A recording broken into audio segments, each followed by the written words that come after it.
Para situar, talvez quem não saiba, a filmografia do Thomas, ela na verdade se inicia nos anos 50. A gente tem o filme Perdido, que chama em 1950, chamado Estudos. E os filmes que a gente tem são filmes filmados nos anos 60. Tem um primeiro conjunto de filmes, do qual nossa escola de samba faz parte, dirigido por Manuel Horácio Gimenez, que a ele se junta Memória do Cangaço, Viramundo e Subterrâneos do Futebol. Eles são reunidos posteriormente sob o nome de Brasil Verdade, em um longa.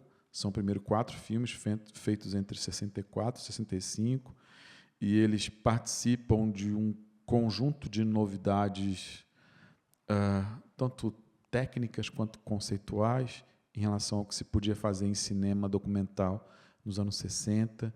Você tem o conjunto das câmeras em 16mm, que são mais leves e mais móveis e menos barulhentas, o gravador de som, onde é possível sincronizar som e imagem, e isso faz muita diferença para a produção documental. A gente ouve nesses filmes a voz das pessoas, o ambiente. A gente pode caminhar de maneira mais livre em ambientes variados. Os cineastas têm muito mais liberdade de mostrar, naquele contexto ali que se apresentava, um país que não era totalmente mostrado.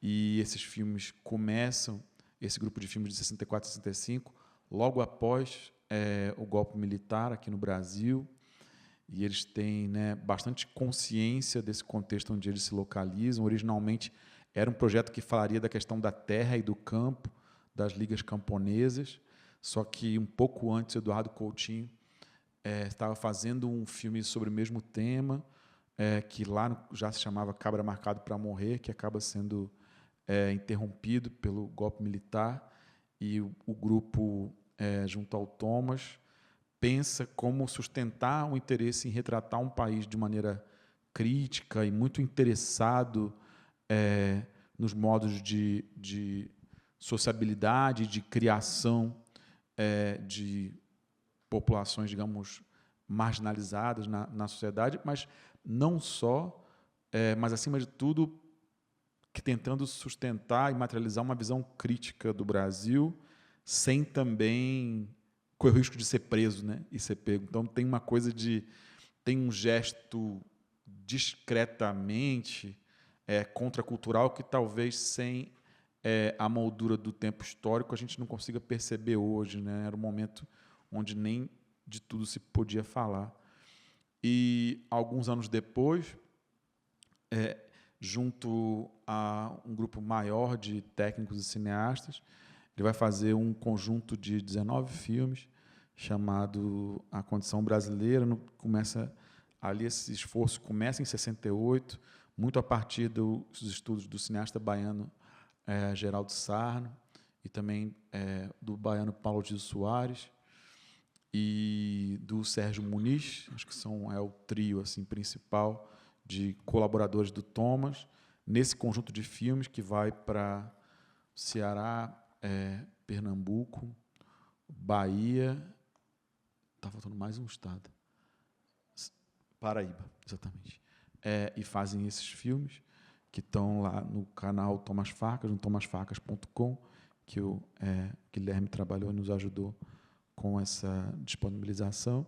E são filmes, enfim, feitos no Nordeste, e esses, sim, tem o que eu tentei sugerir aqui no meu começo de fala, esse olhar para o ofício, para o trabalho, para o que se faz com as mãos. E isso eu acho muito marcante, muito interessante, que os filmes estão muito interessados nesse tipo de atividade, de produção material, que tem uma face, que a gente pode dizer, artística, que tem uma face comunitária, que tem, eventualmente, uma face econômica, que a gente pode chamar de maneira muito generalista de arte popular, mas, de certa maneira, eu acho que os filmes estão muito interessados na face popular dessa arte, assim, né? Como que as técnicas, os métodos, esses ofícios se fazem, se consubstanciam. A gente vai ver até em alguns filmes que estão expostos na nossa exposição essa característica, filmes onde você filma muito as mãos, a feitura, tem um interesse muito manual e direto nas coisas.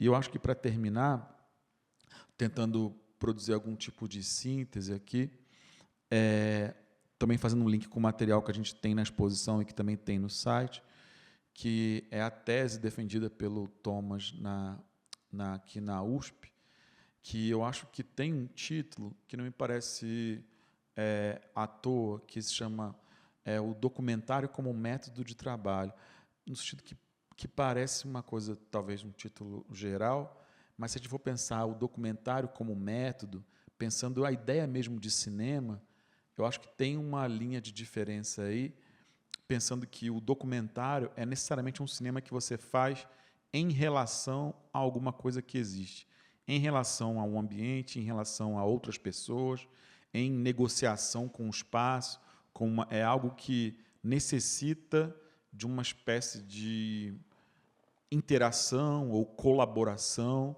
ou uma espécie de abertura para o imprevisto. E eu acho que a palavra método não está aí sublinhada à toa, e eu acho que isso a gente observa em toda a produção do Thomas, esse interesse dessa relação com o outro, com o ambiente, com as outras pessoas, uma espécie de incansável curiosidade. Antes de passar aqui para os meus colegas, eu queria agradecer e ressaltar a presença aqui do Kiko Farcas, que não só fez uma linda programação visual da nossa exposição e do catálogo, mas também é produtor do Hermeto Campeão, esse filme encantador que vocês puderam ver aqui. Estava lá no meio dessa encantadora bagunça. Obrigado, Kiko, por estar aqui, por, enfim, colaborar com a gente com tanta generosidade. Eu queria começar perguntando para o Guilherme, enfim, você pode também comentar livremente, mas eu acho que, tentando arriscar na linha de conjunto, eu acho que, até os filmes que a gente trouxe aqui, mas eu acho que eles têm uma coisa que outros filmes também têm, que é um interesse que, de fato, eu acho que é distintivo da obra documental brasileira que se tem pregressa à chegada desses filmes, que eu acho que é um cuidado e uma sensibilidade com o som, com a voz das pessoas, com os sotaques, porque não é só ali o discurso que a gente vê em filmes como Viramundo, como Memória do Cangaço. Tem uma coisa de ouvir a voz, de ouvir a maneira de falar, como presença mesmo eu acho que de um pensamento brasileiro. Mas eu acho que esses filmes têm eu acho que uma coisa que eles são muito distintos é um interesse mesmo por uma sonoridade. Tem uma coisa ali que o som é muito marcante. Tanto que tem filmes que, pegar, não sei, Jornal do Sertão, alguns filmes, que, enfim, a matéria sonora ela é muito central, assim, poder gravar, poder registrar e poder organizar, não sei, um som brasileiro, uma sonoridades brasileiras. Eu acho que esses filmes, como conjunto geral, eu acho que, principalmente já desde os anos 60, eu sinto que isso está muito, muito, muito presente, assim, essa presença. Você vê, por exemplo, aqui, o China, a presença, a fala das pessoas, um jeito de falar. Eu acho que isso é muito sublinhado e eu acho que é parte da novidade que esses filmes trouxeram.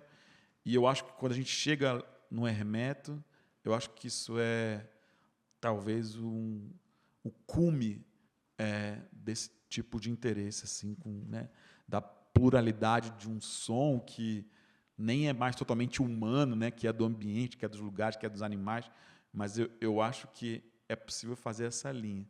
Você pode me contradizer, enfim, mas eu queria te ouvir. O que você acha sobre isso? Enfim, te agradecer pela sua presença e pelo seu trabalho. Boa noite para todo mundo aí que compareceu nessa data após Carnaval, ressaca. Um pouquinho de Carnaval no filme. Vila Isabel permanecendo na elite do Carnaval carioca, né? Enfim. Bom, eu só queria comentar uma coisa antes que você não perguntou, se você me permite, que esses 2 filmes que a gente trabalhou, eles não fazem parte diretamente da exposição, mas na verdade eles foram feitos com o edital da Lei Paulo Gustavo, do Estado do Rio, de preservação. Então, muito bom poder fazer esse trabalho com o edital, com recurso público. E a gente não estava contando com essa exibição, então a gente fez um pouco na correria. Nossas acessibilidades e legendas não estão concluídas, serão concluídas, a gente vai ter todas as acessibilidades. Enfim. E agradecer a equipe toda do projeto, que é uma equipe muito pequena, Débora, Ana, e enfim. Então, estou emocionado de ver o filme, primeira vez que eu vi aqui, e, enfim. Cara, eu acho que eu não vou discordar de você, não. Eu acho que acho que é um jeito muito livre, assim, de produzir filme, assim. Eu acho que quando você tem acho que quando você pensa o cinema de uma forma um pouco mais acadêmica, para dizer de certa forma, acho que você tende a tratar o som como uma coisa menor. Eu acho que, por mais que o Thomas tenha escrito uma tese de doutorado, eu acho que o interesse que ele tem pelo cinema nunca foi acadêmico, nunca foi de um realizador que vai fazer os filmes, enfim, com uma certa cartilha gramatical do audiovisual, que acho que essa cartilha é muito perversa, assim, no quesito som. E então eu acho que os filmes têm essa pegada muito livre, assim.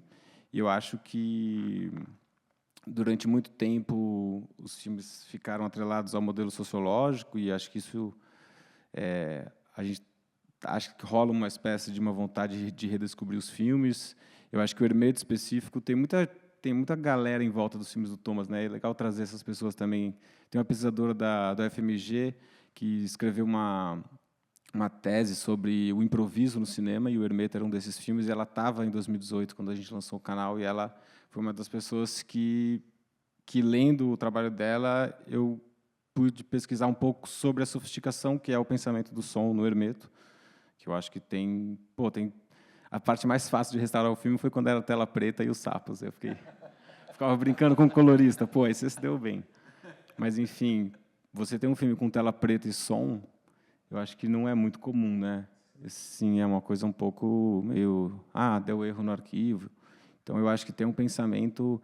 E é muito engraçado, né?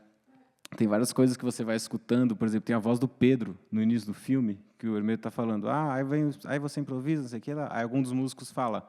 aí eu faço isso, aí o Pedro, não. O Hermeto são coisas que você vai... Por exemplo, tem o David Pennington, que é o técnico de som, no canto esquerdo do quadro, quando tem uma lente grande angular que ele está no órgão, ele está... E o técnico de som está sempre forçando o microfone no quadro. Você vê que ele não tem medo de entrar em quadro, e é isso mesmo. E é isso. E eu acho isso... Você vê como que o timbre vai alterando quando vai diminuindo a distância entre o microfone e o Hermeto, como que o som vai abrindo. São milhões de fontes sonoras com um microfone, um filme mono, e, enfim. Então, eu acho que tem você também deixa o som poder contar um pouco dessa... Estou falando muito de som agora, né? Você deixa o som contar um pouco essa narrativa. E eu acho que o Nosso Colo de Samba é um filme que... Bom, é um filme de 64, né? Então, a gente sofreu muito a ação do tempo, estamos em 2025, então acho que... E tem várias curiosidades também de restauração, que se vocês quiserem saber, depois eu posso contar, mas... esse mundo que é a preservação e essa arqueologia do cinema que é esse mundo, e como isso vai, né? É muito engraçado, né? Quando começou o Pixinguinha, começa aquele clássico ruído do... né? Que aí eu falo, putz, será que a gente tirou muito? Será que não tem cara de filme antigo? Aí é sempre essa dúvida, né? Eu conversei muito com o Sasso, eu tive a sorte enorme de fazer conversas com o José Luiz Sasso, que mixou o Hermeto nos anos 80, eu toquei o filme no estúdio dele, e aí era sempre essa briga. A Débora fala, não, gente, está tirando muito ruído. Aí eu disse, não, mas tem que tirar para ficar mais bonito. A Débora, não, mas é filme antigo, tem que ter ruído. Então, tem essa até porque o ruído ele está lá e ele marca o tempo, mas será que quando o filme foi exibido pela primeira vez já tinha esse ruído tão forte? E também colocar esse filme no passado também não pode ser uma pré-análise de algo que pode ressurgir, enfim, uma loucura. Mas eu não falamos da escola de samba, mas eu acho que também é um filme que tem essa liberdade e essa forma de se filmar, né, se deve muito, como você falou, ao Nagra, né? Essa a gente fica repetindo esse mantra, né? O Nagra e a câmera é 16 milímetros, o Nagra e a câmera 16 milímetros. Mas se você for parar para pensar, é isso, né? O Nagra possibilitou muita liberdade sonora, enfim. E também só queria pontuar uma coisa antes de devolver, para falar sobre agradecer muito ao Hernani Hefner, que acho que é uma figura central assim para o cinema brasileiro, e ele foi uma das pessoas que falou que esse trabalho tinha que ser feito em 2017, e eu nunca esqueço assim como a importância como o Hernani é uma pessoa muito sensível a todas as facetas do cinema. E ele foi um cara que, quando a gente foi escrever o projeto em 2018, para tentar as primeiras restaurações, eu fui lá no MAN, na Cinemateca, sentei com ele, escutei ele falar, porque é coisa que todo mundo tem que fazer, escutar o Hernani falar, porque realmente é um privilégio a gente poder conviver no mesmo tempo que o Hernani. E é isso. Obrigado.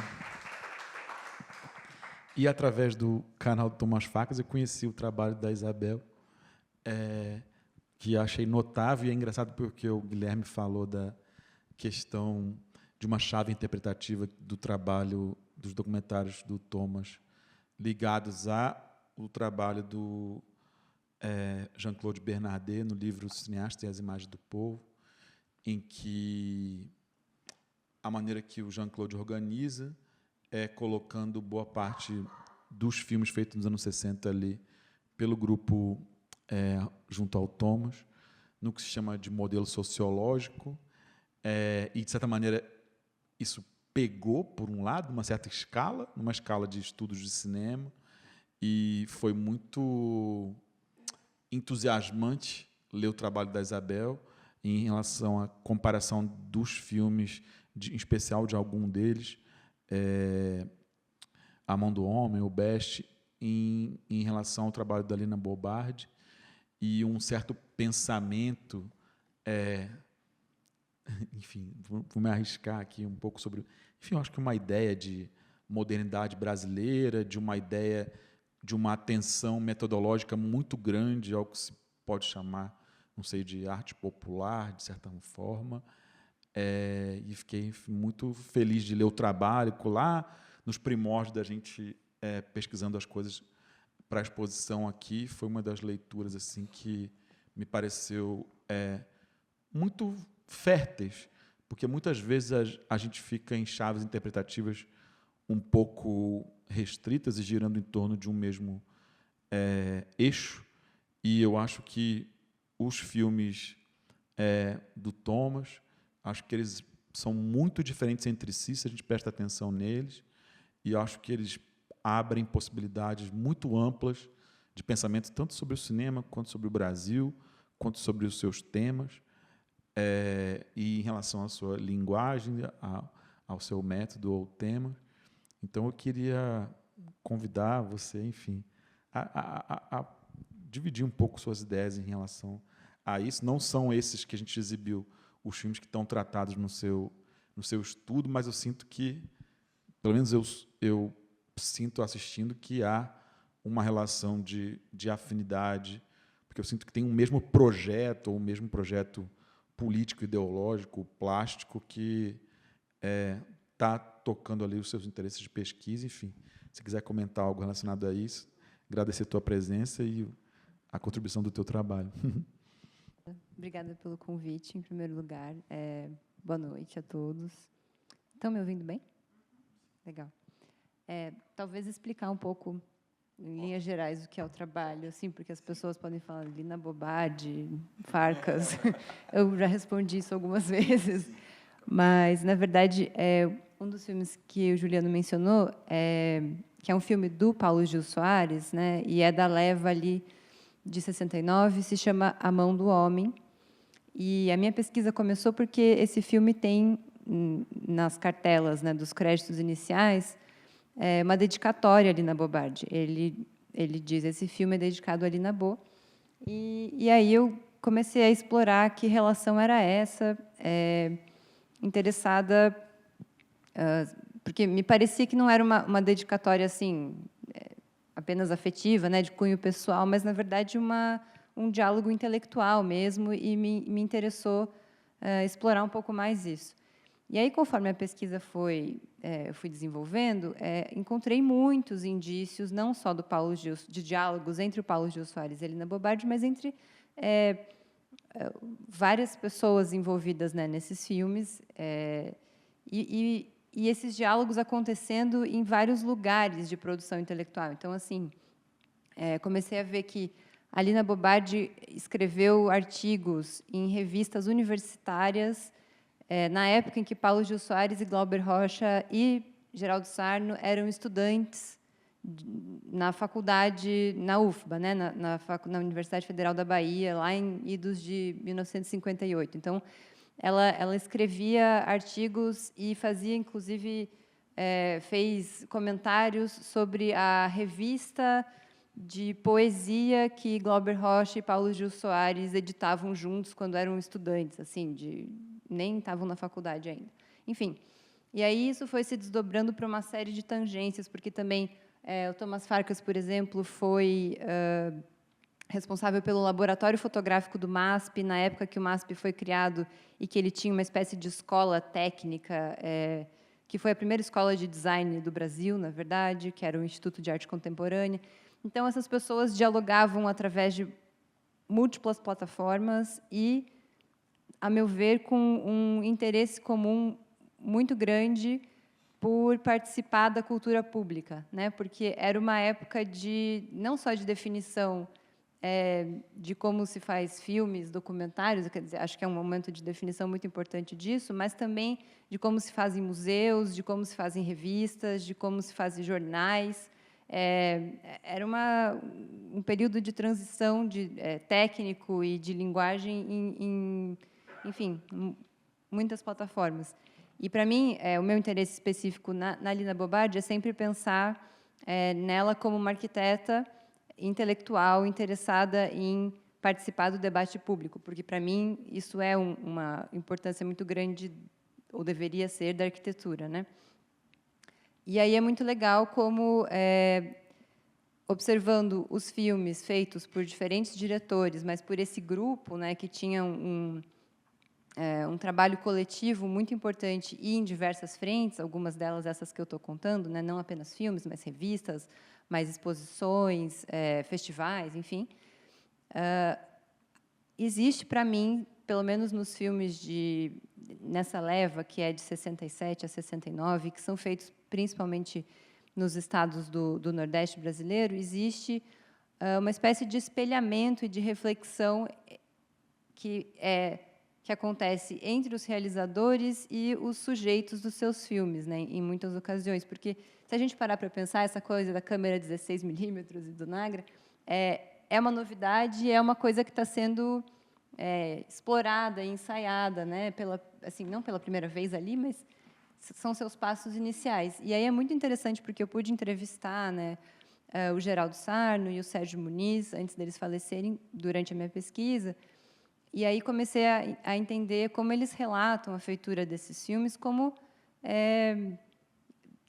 uma coisa que tem improvisos em diversos níveis, assim. E aí é legal como muitas vezes eles comparavam o fazer artístico, técnico, mas assim o processo, né, de feitura de coisas das pessoas que eles estavam filmando com a própria feitura que eles estavam ali ensaiando nessa nova maneira de fazer filmes, né? Então, o Geraldo Sarno, muitas vezes, ele comparava, por exemplo, o transe do cantador que ele estava filmando com o próprio processo que ele tinha que meio que cunhar ali na feitura do filme, porque, tudo bem, tinha o som síncrono, mas não exatamente, e estava se entendendo ainda como é que fazia. Então, ele tinha que... Ele, muitas vezes, fazia entrevistas num dia, apenas com o gravador, daí ele transcrevia toda a entrevista de noite, aí ele fazia uma espécie de pré-decupagem, para, no dia seguinte, estar pronto para, de certa forma, performar como diretor e aquilo dar certo, assim, né? E aí ele fala muito, ele faz, por exemplo, né, numa conversa que eu tive com ele, fez uma analogia entre isso e a própria performance do cantador de improviso, né, que era quem ele estava filmando. Enfim, e essas relações eu entendo como muito bonitas e intrínsecas ao fazer desses filmes e ao diálogo que eles estabeleciam com a própria Lina Bobardi e com toda a atuação que ela teve em, de certa forma, tornar público, né, através de exposições, através de revistas, através de, depois, projetos de edifícios, uma série de métodos de trabalho que pertencem à cultura brasileira num sentido amplo, mas em lugares que talvez antes eram pouco explorados nos circuitos que essas pessoas frequentavam, digamos assim.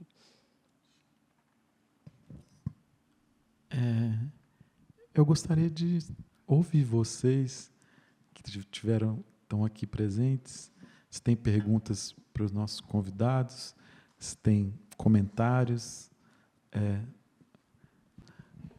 Adoraria te ouvir, Kiko. Oi. Obrigado pelos comentários aí todos. Muito legal essas falas.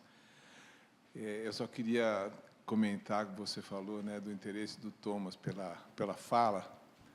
E quando a gente era bem pequeno, a gente viajou muito pelo Nordeste de carro. Meu pai, minha mãe, nós, às vezes a gente ia em 6, 7 num Citroën, e a gente se metia em... Meu pai realmente ia lá para os interiores do Pernambuco e tal. E aí meu pai parava para perguntar alguma coisa, porque se perdia e tal. E aí a gente ouvia meu pai falando, e ele falava como se ele fosse uma pessoa do local. E a gente ficava irritado, falava: pô, pai, mas o que você está falando aí com esse sotaque assim? Por que você está falando isso? E aí ele falava assim: é que a pessoa precisa me entender, porque se eu falar que nem o paulista, ela não vai saber, não vai entender o que eu estou falando. Então ele mimetizava o falar daquela pessoa para poder se comunicar com ela. Eu achei isso bem interessante quando você, né, ressaltou esse aspecto, né? De fato, ele tinha esse interesse. E uma coisa só que eu também queria comentar do que a Isabel falou, é que tanto o Thomas quanto a Lina eram estrangeiros, né? E esse interesse pelo Brasil, né, vem muito, né, através do interesse do estrangeiro, né, que é surpreendido, né, pelo Brasil.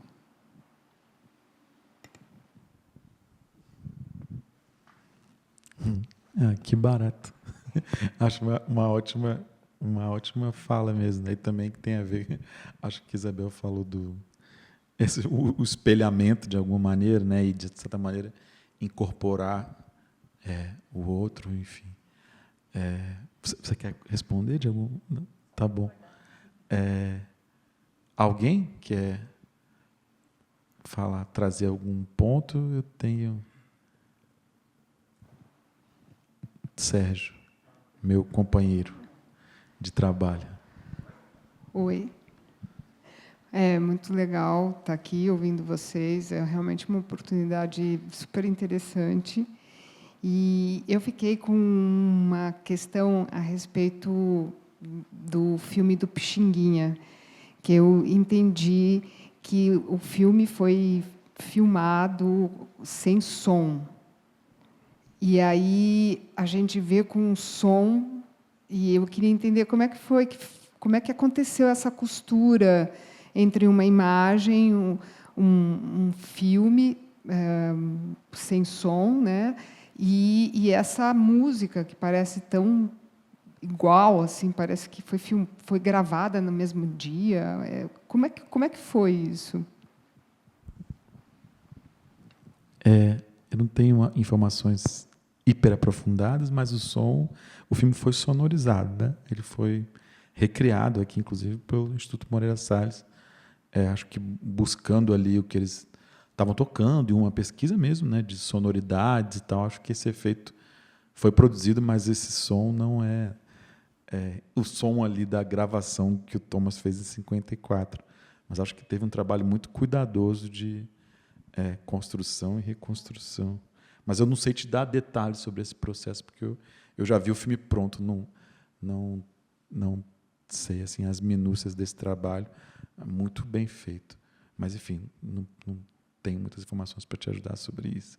Mas, enfim, foi refeito. João? Ou Sérgio? Enfim.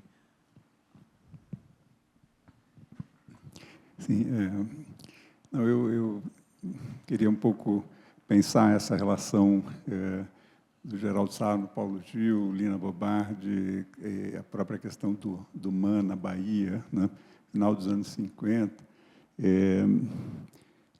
porque isso me parece assim, que tem uma densidade, né, muito grande. Eu acho que ilumina muito toda a questão da Universidade Federal na Bahia naquele momento, né? Então, não sei se talvez a Isabel pudesse falar um pouquinho, porque acho que é um contexto super importante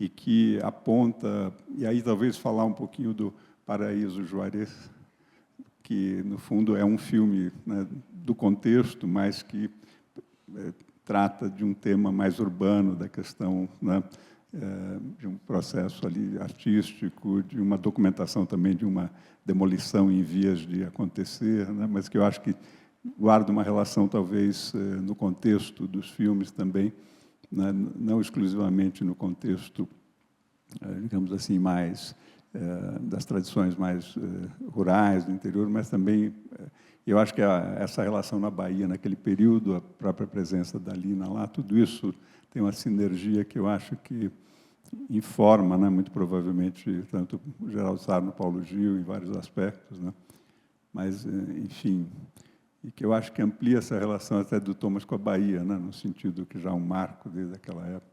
É só um comentário sobre isso, que eu acho que, né, a ligação com a Lina ali, nesse contexto específico, e mesmo pensando na questão do MAN da Bahia, né, no momento. Né. Então, era mais ou menos isso, só para talvez te ouvir um pouco.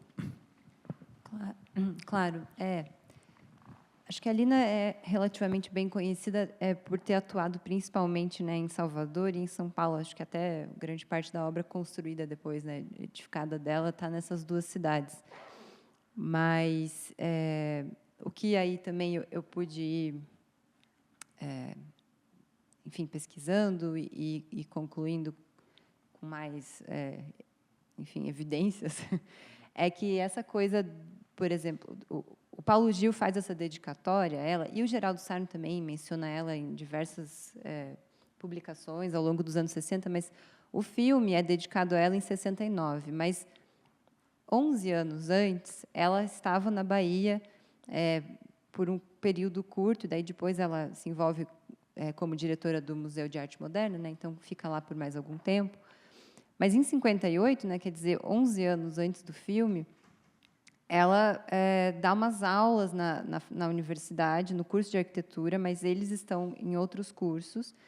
Mas ela aproveita, e a convite do Odorico Tavares, que está também, né, envolvido no Diário de Notícias, ele trabalha no jornal e tudo mais, ela tem uma coluna de jornal que ela publica 9 domingos, assim, é uma coluna dominical que ela transforma numa espécie de suplemento cultural. E aí esse lugar é um lugar de concentração que eles vão chamando, né, várias pessoas envolvidas com a universidade, na época do Edgar Santos, que é o reitor que realmente fomentou, né, uma espécie de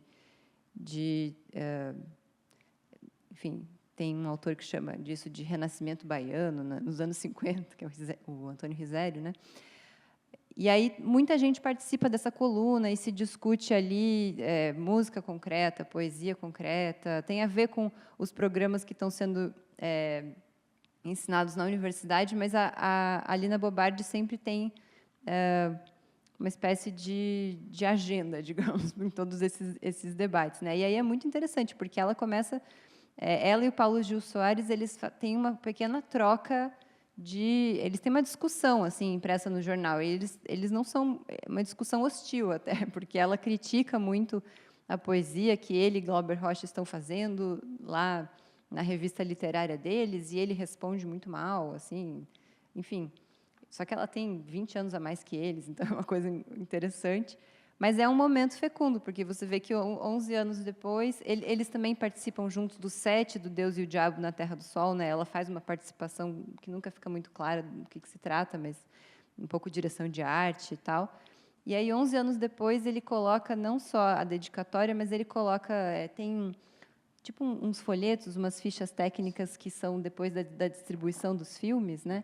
E nesses folhetos ele coloca no texto assim explicativo palavras de um catálogo de exposição dela, quer dizer, de alguma forma ele teve o interesse de guardar esse catálogo com aquelas ideias sobre os artefatos, né, da cultura popular nordestina e reproduzir isso anos depois para discutir o próprio filme que ele estava fazendo. Eu acho isso muito interessante, assim, entender essa conjuntura e essas realmente afinidades intelectuais, assim, inclusive intergeracionais, quase, né? São coisas muito interessantes de se pensar, assim, como que elas reverberam não só para ele, mas também nos filmes do Geraldo Sarno e eu até arriscaria dizer, de algum modo, do Sérgio Muniz, depois de conversar com ele. Acho que talvez você fale. João? Tem mais uma aqui. Ah, tem uma aqui. William? Boa noite. Muito obrigado pela sessão, todo mundo.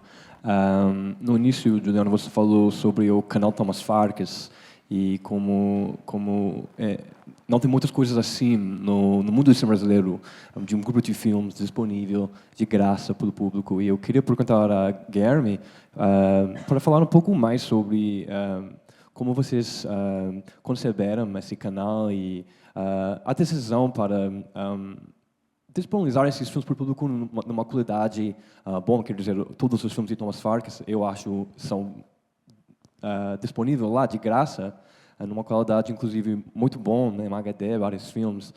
Para mim, quando eu comecei a ficar interessado no cinema brasileiro, quando eu descobri esse canal, mudou minha vida. Primeiro porque o canal teve legendas em inglês para alguns filmes, que foi difícil para achar. E, além disso, para ter acesso, para descobrir tantos pérolas do cinema brasileiro, muitos filmes, inclusive, que não são muitos descobertos, tive um impacto muito grande em mim. Então, eu quero agradecer a você e a sua família para esse ato de disponibilizar os filmes, mas também perguntar, tipo, por que vocês decidiram de fazer isso? Especialmente considerando que posso pensar sobre outros casos, quando uma família vai dizer, vamos monitorizar as obras pelo máximo possível, né? Vender fotogramas, vender os filmes para um streamer. E vocês fizeram outra coisa, então eu queria perguntar isso e por quê? Obrigado.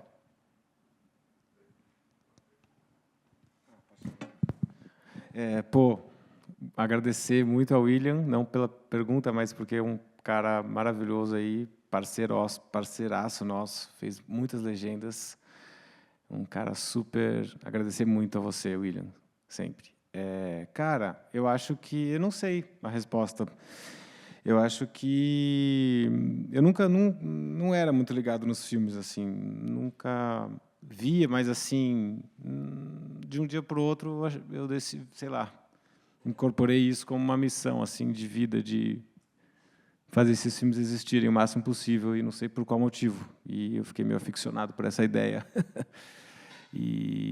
Mas é isso, assim, eu acho que os filmes estão repetindo, né, que eu já falei algumas vezes, eles foram feitos na final da década de 90, né, então estão em 720 por 480, que é uma qualidade legal, porque muitos filmes nem estão digitalizados, então ter todos os filmes digitalizados é uma coisa muito maravilhosa. Então, e eles têm uma cara de vídeo, porque foi daquela época. Mas o que eu posso acrescentar de novo assim, para a sua pergunta? Eu acho que...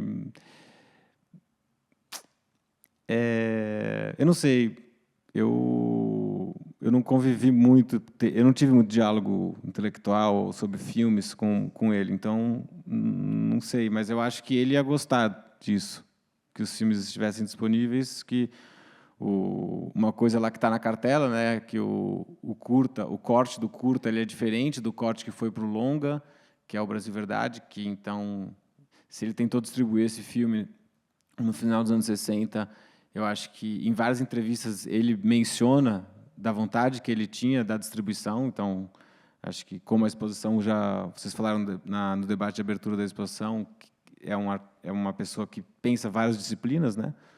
E acho que ele também pensava distribuição, beliscava ali alguma coisa. Então, lá no final da década de 60, já queria distribuir o filme em sala de cinema. Então, acho que isso talvez seja algo que ele ansejava, assim, gostaria de ter. E então talvez seja um reflexo disso. E não sei, cara, eu não sei. E tem mais 34 filmes para restaurar, então esses foram só os 2 primeiros. A gente fez com R$90 mil esses 2 restaurações, que eram 2 linhas da Li Paulo Gustavo, uma de 120 e uma de 90. A Débora falou, vamos na linha menor, que a gente tem mais chance de ganhar. Enfim, e aí, porque basicamente eram longas, né? Céu de Estrela vai vir aí, como vários outros filmes vão vir aí, mas então, tendo esses editais, dá para fazer um trabalho legal assim. E eu acho que a gente deu uma sorte absurda com a qualidade do material, mas eu já estou falando de outra coisa. Mas isso. Obrigado, William, obrigado mesmo. E a gente está usando a sua legenda lá atrás para o nosso escola de samba. A gente só teve que fazer um ajuste de sync porque teve coisas de cartela e tal, mas a sua tradução vai estar nas legendas em inglês. Então, se vocês veem filme com legenda em inglês, o William fez algumas delas. Eu acho que vale destacar também o trabalho do William com o Cine Limite, não sei se vocês conhecem, uma iniciativa muito interessante de recuperação, digitalização de filmes brasileiros, curtos, trabalhos muito raros, que eu já tive o prazer de colaborar. Então, obrigado pela presença e pelo trabalho, William. E eu acho que é legal o que o Guilherme falou, antes de eu passar aqui para o João, que acho que um distintivo também do trabalho do Thomas é que esses filmes eles são parte de um trabalho que, como você mesmo falou, que não é só de produção de filmes, mas um projeto mesmo de difusão. Assim, os filmes são feitos para serem exibidos, pensados para serem exibidos. Foram os primeiros filmes colocados num longa-metragem, com tentativa de colocá-los em circuito, os outros filmes de 67, 73, feitos em cor, tentando ser passados na televisão. Então, a gente teve acesso aos materiais, à organização toda, enfim, das exibições, as divisões, o quanto dinheiro entrava, o quanto saía e tal. E a Isabel falou também desses materiais gráficos que cada filme acompanha, materiais textuais. Então, tem uma coisa de... Não é só produzir um filme porque eu quero fazer um filme, mas uma espécie de projeto mesmo, pensando a inserção desses filmes numa expressão até que a Isabel falou, que eu acho que talvez dialoga com uma resposta possível por que vocês fizeram o canal, que é a importância da cultura pública, né? Eu acho que os filmes eles estão interessados nisso e, de certa maneira, eles participam disso no seu próprio tempo histórico, retroalimentando discussões, desdobramentos. Então, eu acho que isso é importante de dizer. Acho que agora é o João. Deixa eu só complementar uma coisa rapidinho. Por favor, eu mencionei por favor, que vale a pena falar para o William que o trabalho, na verdade, eu não fiz quase nada, assim, porque tudo estava meio feito pelo próprio Thomas, né? Os documentos estavam todos feitos, então foi só sentar alguns dias em frente ao scanner e ao computador digitalizando coisas que já estavam organizadas. Então, se parece que existe um trabalho gigantesco, na verdade, esse trabalho é do próprio Thomas, não meu.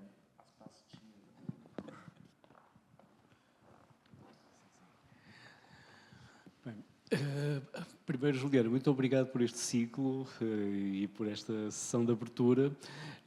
Em segundo lugar, me perdoe não ter a agilidade fonética do Thomas quando falava com os nordestinos, mas assim talvez eu me escape à vossa irritação se o tentasse fazer falando no português do Brasil.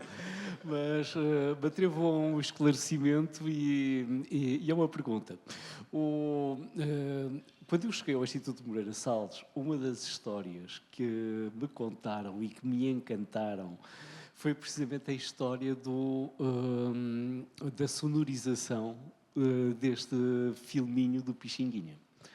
E a história, tal como me a contaram, contada por pessoas da área de música do IMS, o Sérgio terá sido testemunha destes tempos e poderá também adicionar detalhes. A história começa numa visita, numa estadia do Thomas no Rio de Janeiro, quando ele descobre que o IMS tinha os arquivos do Pixinguinha, que tinham nessa altura incorporado os acervos do IMS. E ali se lembra, eu filmei o Pixinguinha.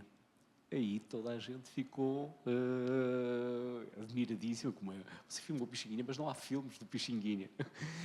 Não, eu fiz um filme do Pixinguinha.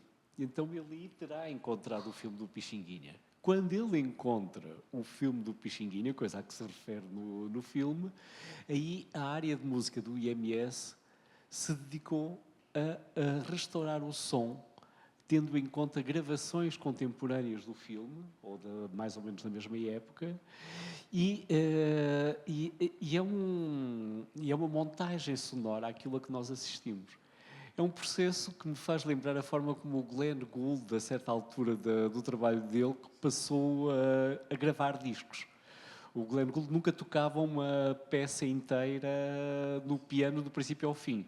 Ele fazia como 30 takes de uma peça e depois escolhia nota por nota que nota entrava na gravação final, que as pessoas ouviam como uma gravação continuada. E esta sonorização foi feita assim, com base em gravações de época do Pixinguinha e com músicos que foram chamados pelos nossos colegas da área de música a tocar. Por exemplo, quando eu vejo o Paulinho da Viola nos créditos, eu fico a sonhar o que é que o Paulinho fez no filme. Será que ele apareceu, tocou cavaquinho? Será que foi ele que riscou o prato? Que tocou o prato? O que é que aconteceu aí? Será motivo um dia para nós sabermos isso com alguns mais detalhes. Mas é um trabalho de montagem sonora que é um milagre. É um milagre porque é uma reinvenção daquele momento.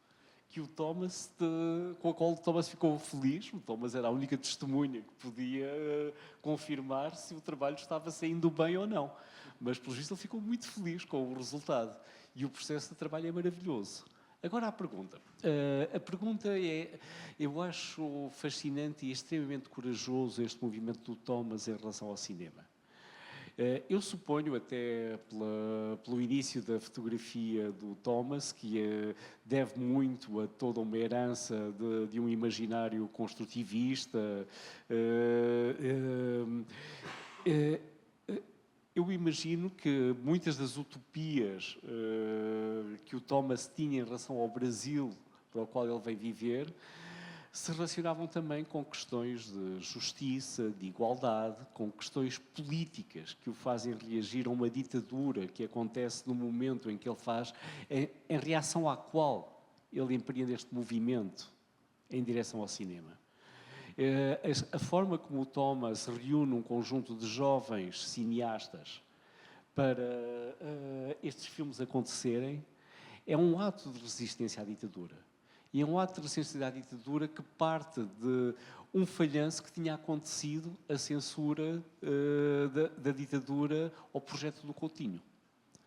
E aí o Thomas, ele próprio diz que aprendeu a não fazer igual.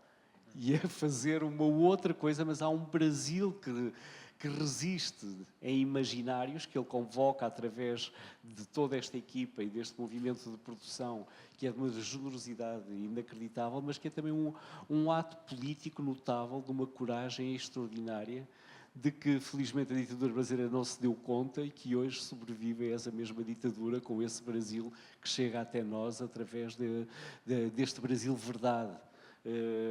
Que se ampliou além do primeiro Brasil Verdade e que felizmente vamos ter a ocasião de ver restaurado. Obrigado também por isso, Guilherme. Sempre fiquei muito grato quando descobri o canal Tomás Farcas e essa gratidão fico muito feliz por poder expressar hoje. Mas gostava de vos ouvir falar sobre essa questão política, desse movimento político do Thomas e de todos estes cineastas no Brasil de então. Bacana. Posso falar, complementar? Por favor, Kiko. O Guilherme esqueceu de falar uma coisa que ele me contou quando ele foi fazer o site, né, o canal. Você lembra disso, Gui? Ele falou assim, os meus amigos ficam me falando, pô, seu avô genial, como é que a gente não vê esses filmes? E ficaram provocando o Gui para ele fazer. Não foi isso, Gui? Eu me lembro de você ter me falado isso. Bons amigos esses. E uma outra coisa que eu queria falar em relação ao que você falou, eu acho que o que o Eduardo Coutinho fez era eu não conheço muito bem, mas é um movimento político, ideológico em relação ao Brasil, né? E o que o meu pai fez, eu acho que tinha também um movimento político, ideológico, mas tinha muito amor. Amor pelo Brasil, amor por essas pessoas, uma admiração, uma curiosidade, que eu acho que é um pouco isso que transparece nos filmes, quer dizer, uma relação amorosa com o cinema, com as pessoas, com a região. Acho que essa seria uma diferença. Por favor. Dessa fala que eu ia comentar. Eduardo Coutinho, ele é um cinema de diálogo, é um cinema de processo, um cinema livre, onde ele deixa o outro se expor, né? E eu entendi nesses filmes que também é um filme de diálogo, né? É um filme livre no sentido de que não tem amarração em termos de você criar aquela narrativa, né? Por isso que eu acho que essa identificação, essa empatia popular, né, é porque ela tem essa liberdade. Eu queria entender só, porque são filmes que se passaram no período de ditadura, e é uma pergunta. Como, né, se pequenas atitudes, né, como Coutinho teve que segurar o filme para depois, quantos anos depois, concluir, né? Como que Thomas Farkas e esse grupo, que é um grupo revolucionário, né, um grupo ativista, como ele conseguiu lidar, né, de forma que parece, de certa forma, ingênua, né, mas que não é, né? Como que foi tratar cinema nesse período, que ele entendeu um pouco?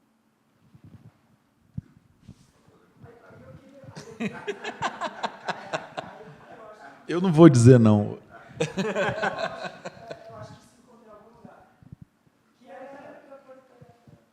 Oi, gente. Boa noite. Meu nome é Leon. Mas a minha pergunta era uma grande curiosidade, que eu acho que, em parte, vocês, tanto o Juliano quanto o Isabel, deram risco sobre essa curiosidade, mas eu fico muito curioso para entender qual é o contexto do documentário no Brasil no momento em que esses filmes estão sendo feitos, assim, de uma certa maneira. E aí eu estou falando sobre forma, assim, porque quando eu penso sobre forma, sei lá, no próprio nossa escola, tem uma coisa que é muito louca, que é, tipo, a narração que se escuta não é da voz desse protagonista que está ali, assim, tipo assim.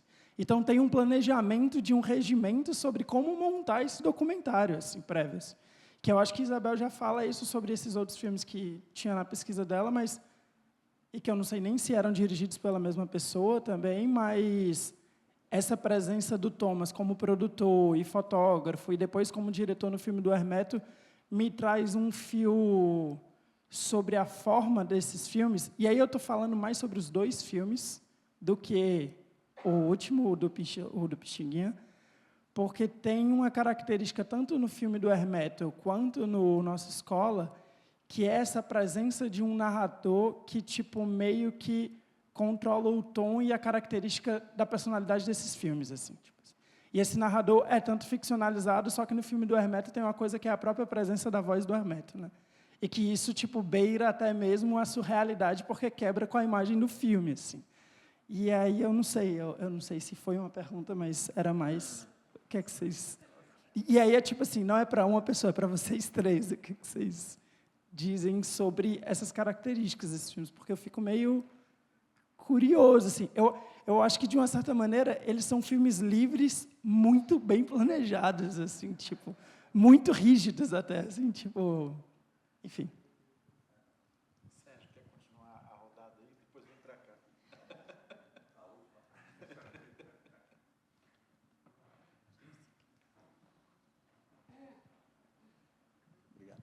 Não, era só para falar também do som, né?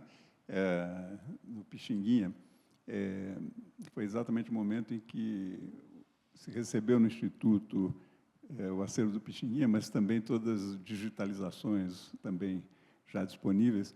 E eu acho que a música fundamental é a Patrão Prenda Seu Gado, né? E cantada pelo Almirante. Quer dizer, na verdade, ele filmou o momento em que eles estão cantando essa música. E essa gravação, ela estrutura o filme, né? Estrutura, sonoriza, né, fundamentalmente. Então, só que ela é complementada com uma série de intervenções, quer dizer, dos instrumentos. É a forma como eu me lembro um pouco, mas eu acho que há, na verdade, essa junção, né, entre o momento da filmagem e a própria gravação existente dessa música de época, né, que dá a estrutura fundamental para esse sincronismo, né?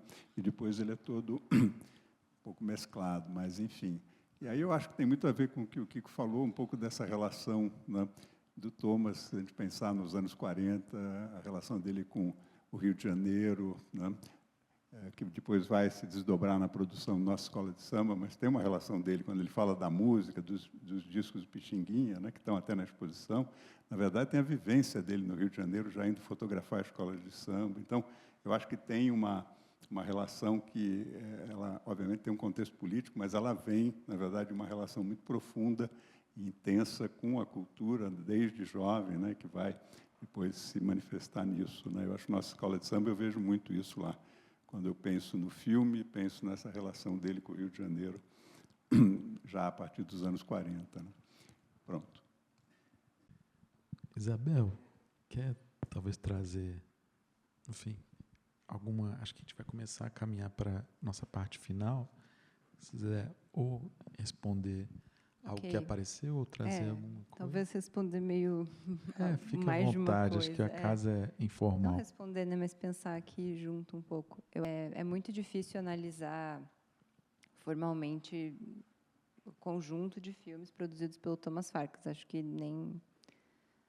Não sei, não teria propósito, assim. Não é que não teria propósito, né, mas não há como, porque eles são realmente muito diferentes. Isso que você estava identificando, por exemplo, de ter uma voz, né, over, assim, ou um narrador, tal, isso acontece em alguns filmes, em outros não é bem assim. Tem filmes que têm um protagonista muito claro, tem filmes que... E ele é nomeado, por exemplo, né, o personagem principal, ele tem o nome dele anunciado no filme. Tem outros que não, que, na verdade, a gente está quase que lidando com sujeitos exemplares de alguma questão que se quer discutir. Eles são realmente muito variados nesses sentidos que você está levantando. Assim, eu acho que também está aí a riqueza do conjunto e esse interesse de alguém produzir filmes de muitas pessoas diferentes, né, e agregar no mesmo projeto. Acho que isso é muito legal. Quando você estava comentando até sobre essa relação dos filmes com a ditadura, eu fiquei lembrando que no arquivo tem as cartinhas de aprovação, né, assim, pela censura. Então, e eu acho interessante que esses documentos estavam muito bem arquivados, assim, né, no sentido, bom, se precisar, está registrado aqui que a gente tem, porque é isso, né, na verdade, andando ali onde era possível andar e com os...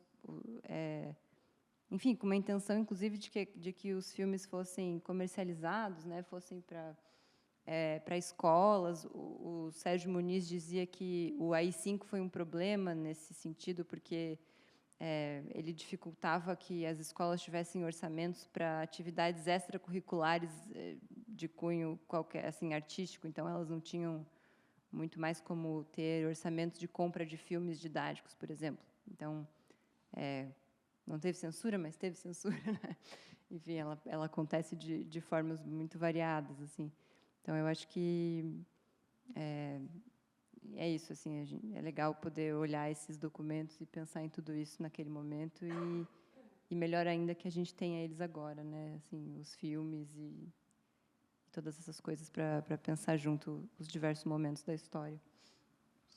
Eu queria só comentar só uma coisa que o Leon falou do filmes livres, mas planejados. Tipo, o nosso Escola de Samba tem crédito de efeitos sonoros para o Walter Goulart, que é tipo um craque do Foley, do som brasileiro dessa época, assim, um cara tipo fantástico. Então acho que eu falei que ele não fazia filmes acadêmicos, mas acho que ele prezava por uma qualidade. Ele queria que os filmes fossem bem feitos. E para um documentário você tem momentos de pescaria, de som direto, que algumas coisas têm um sincronismo, mas não tem, mas tem realmente edição de som, né? Tem a coisa que fala do rei da Arábia que vai vir, não sei o que lá, no aeroporto do Galeão. Então tem uma estrutura de edição de som um pouco complexa assim no nosso Escola, que parece um filme que só abriu o microfone e captou, mas tem toda uma estrutura ali que acho que tinha uma preocupação com uma certa, enfim. Pois é. Que tinha muitas curiosidades da restauração que você não queria falar. Se quiser falar. Tá tarde. É? A gente vai gostar de ouvir. Não, só vou fazer um jabazinho. Não sei se está Muito terminando. justo. Muito não, justo. só porque a gente, se quiserem seguir a Sobrenada no Instagram, e porque a gente, dias 15 de março, a gente vai exibir o filme na Arena Cultural Hermeto Pascoal, em Bangu, que é onde o filme foi filmado. E no dia 5 de abril a gente vai exibir o nosso Escola de Samba na quadra da Vila Isabel, no lugar. Inclusive, netas do China estão vivas e ficaram super empolgadas, e a Escola de Samba tem um carinho enorme pelo filme. Quando a gente falou do projeto, eles não, a gente conhece o filme, a gente adora, nossa. A única coisa que eles perguntavam é: por que vocês escolheram a nossa grande Vila Isabel para fazer o filme? Aí eu, ai meu Deus, não sei. Perguntei para o Kiko, Pedro, Bia, ninguém sabia. Aí todo mundo falou assim: eu acho que alguém conhecia lá, não sei o quê. A gente está organizando essa publicação digital sobre o processo de restauro, para a gente deixar registrado exatamente que tipo de material a gente usou, que tipo de processo técnico a gente fez. E a gente está divulgando vídeos do processo também, para vocês terem uma ideia de como estava o material antes, como estava o material depois, para também ficar na posteridade e ser depositado no site, para deixar o máximo possível de documentação. E sobre a disponibilização deste material no site amanhã, a gente ainda não sabe se vai fazer isso amanhã, mas a gente quer tentar exibir o filme, né? Eu acho que agora existe... os festivais estão dando um pouco de espaço para exibir filmes preservados, então acho que, enfim, também para manter um pouco de gostinho para o pessoal tentar guardar nessa nossa janela. Vocês foram privilegiados aí de exibir aqui, mas a gente acho que vai guardar um pouco para, sei lá, daqui a um ano, pensar um circuito de festival tradicional de um filme, não sei, vamos experimentar. A Débora está ajudando a gente com isso, mas garanto que daqui a um tempinho vai estar de graça, como tem que ser, online. Que bom, obrigado. Acho que foram muitas questões que apareceram agora na última rodada. Acho que respondendo um pouco Leon, acho que fazendo eco ao que Isabel falou, os filmes são de fato muito diferentes estruturalmente, esses 30 e tantos filmes, mesmo com características técnicas diferentes, narração sem narração, narração feita pelos diretores, narração feita pelos personagens, narração feita por músicas pop do Caetano ou do Gil e outras, ou a narração da chegada do homem na Lua. Então, tipo, você tem muitas estruturas mesmo, e, inclusive os filmes têm muita variação de duração e desenho. Vale a pena conferir.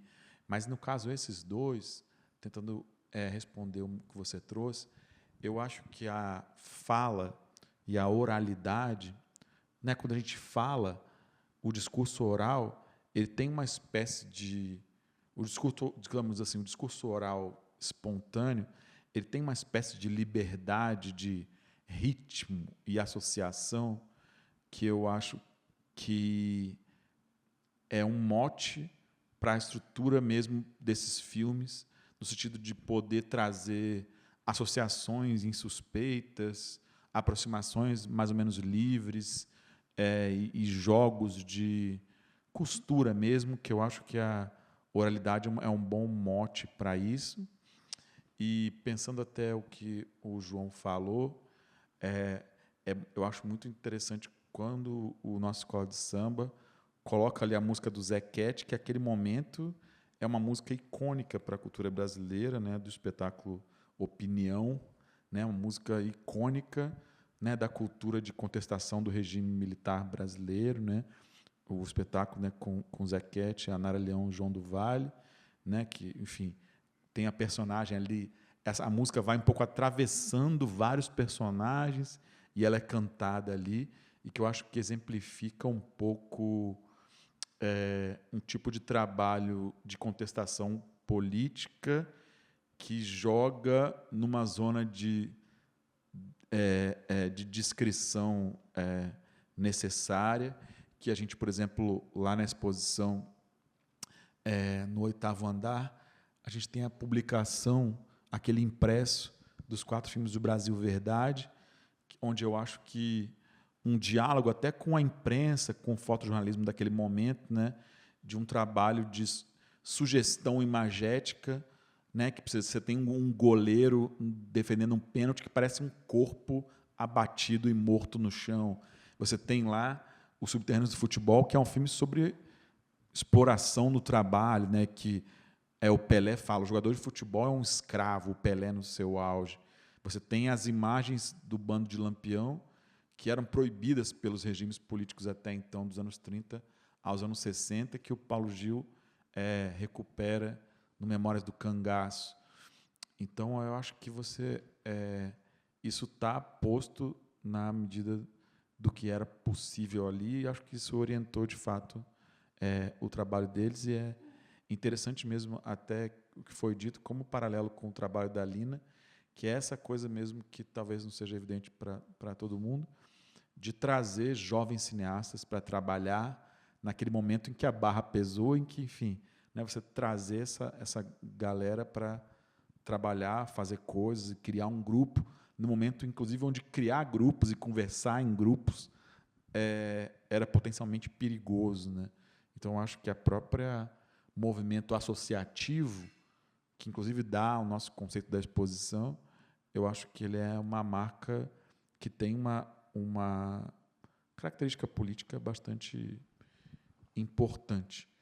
Então, acho que vendo na exposição, acho que isso é mais ou menos colocado ali, e, enfim, e é importante.